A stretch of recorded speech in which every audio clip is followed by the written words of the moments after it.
બધા બધા બહેનો ડાયા છે. અહીંયા બેઠેલા કોઈ બહેનોની વાત નથી થતી. સરળ સ્વભાવ હોય કે લે બ્રાહ્મણને જરાક પૂછું તો ખરા, આ એને ખબર છે કે નહીં. અહીંયા બન્યું એવું.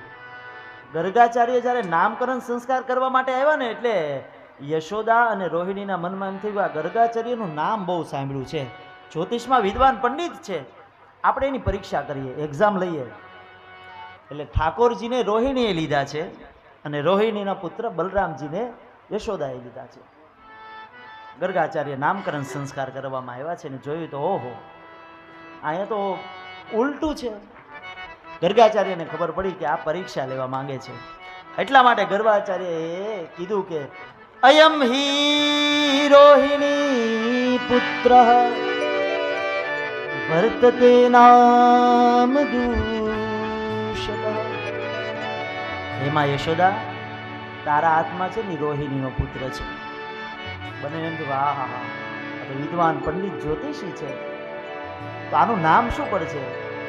ગૌશાળામાં લઈ ગયા છે અને ગૌશાળાની અંદર વાલા ભક્તજનો કહેવાય છે એવું આપણી સંસ્કૃતિ તમને મને ત્યાં સુધી લઈ જાય છે કે આપણા હિન્દુ શાસ્ત્રની અંદર ગર્ભાધાન સંસ્કારથી લઈ અને 16 સંસ્કારો બતાવ્યા છે. એમાંથી અહીંયા બેઠેલા કયો તો વળી કોને સંસ્કાર કરેલા છે? છે કોઈ? નામકરણ સંસ્કાર કોને કર્યા છે? પ્રોપરલી કરવા જોઈએ.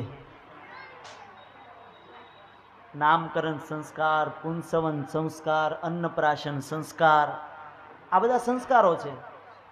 જ્યારે પ્રથમ વખત બાળક ભોજન આરોગે છે એને અન્નપ્રાશન સંસ્કાર કહેવામાં આવ્યા છે. આ નામકરણ સંસ્કાર કરવા માટે આજે ગર્ગાચાર્ય ગૌશાળામાં લઈ ગયા છે. બલરામજીનું નામ સ્મરણ કર્યું છે. મોરે બલરામ ભૈયા કી જય. ગર્ગાચાર્યને કીધું કે આનું નામ શું? તો કે આના તો અનેક નામો છે. કર્ષતિ આકર્ષતિ ઇતિ કૃષ્ણ. જે બધાયનું આકર્ષણ કરશે એનું નામ કૃષ્ણ પાડવામાં આવ્યું છે.